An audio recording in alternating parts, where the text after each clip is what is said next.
Hey everybody, this is Andy Bennett with the CSS News Civil War Interpretive Center. Today we're going to go inside a cannon from the American Civil War. This is a 7-inch Brooke rifle recovered from the CSS PD by the University of South Carolina's Marine Research Division. They're doing the conservation work after pulling up out of the river, and this is a video of them looking down the breach with a camera. So I'm going to give some commentary as we play this. First, how you would load artillery pieces during the Civil War is first you would search the piece. The gunner at the rear of the gun would use a thumb stall. That's a piece of leather on their thumb that they would hold over the vent hole to keep any air from entering the back of the chamber. The chamber is the rear part where the actual explosion of the powder takes place.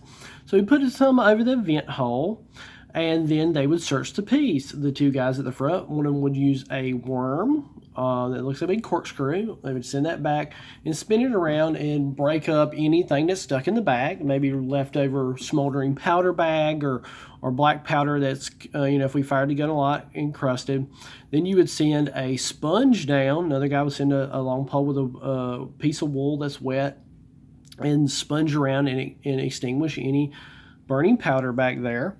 And then the powder bag would be sent to the back of the gun into the chamber. We're going to start the video. Let's pretend we're that bag of powder as we're being pushed all the way back to the gun, and I'll explain parts of the gun as we do that. Okay? So we're going down the muzzle, the opening, and you see in there, there's these straight line things. These are lands and grooves. They're going to point them out, and that's what makes the rifling. The lands and grooves, as the round is fired, it makes the shell, in this case, engage with those lands and grooves and makes the shell, the projectile, spin like you throw a football and it spins. That spinning stabilizes it around and allows it to go further and straighter. It's a long way back there, so we're slowly going to be pushed back here. Now, the Brooks rifles are ratchet rifling.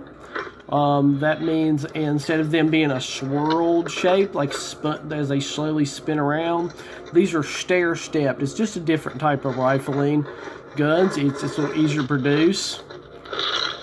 And we're going to be pushed back. Like I said, these are 7-inch, and the CSS News and Albemarle have 6.4-inch, slightly smaller diameter rounds. And soon you're going to see the back where the rifling ends and the chamber.